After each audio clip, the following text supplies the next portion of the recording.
வணக்கம் நேயர்களே. இன்று மார்ச் 19, 2026 வியாழக்கிழமை. நோர்வே தமிழ் முற்றுச் செய்திகளுடன் கதிர். முதலில் தலைப்புச் செய்திகள். இளவரசியின் நேர்காணல், மோசடி எச்சரிக்கை, வீடு விற்பனையில் சரிவு. இனி விரிவான செய்திகள். இளவரசியின் நேர்காணல்.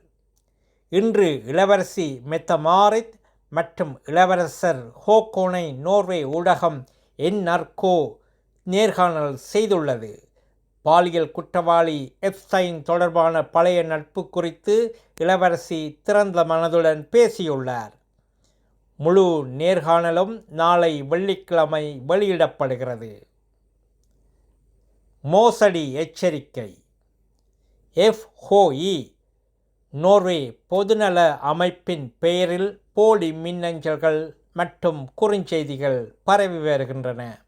தனிப்பட்ட தளம், பர்சனல் போர்ட்டால் என கூறி வரும் இணைப்புகள் அனைத்தும் போலியானவை. பொதுநல அமைப்பு எந்த நேரத்திலும் உங்கள் தனிப்பட்ட தரவுகளை கேட்காது என்று எச்சரித்துள்ளது. வீடு விற்பனையில் சரிவு. நோர்வேயில் புதிய குடியிருப்புகளின் விற்பனை 21 விழுக்காடு குறைந்துள்ளது. புதிய கட்டுமான தொடக்கங்கள் 38 விழுக்காடு வீழ்ச்சியடைந்துள்ளன. அரசின் செயலற்ற நிலைமை நெருக்கடியை மேலும் மோசமாக்குகிறது என்று கட்டுமானத்துறை எச்சரிக்கிறது. நல்லது நேயர்களே, மேலும் செய்திகளுக்கு நோர்வே தமிழ் முகநூல் பக்கத்தையும் இணையதளத்தையும் பாருங்கள்.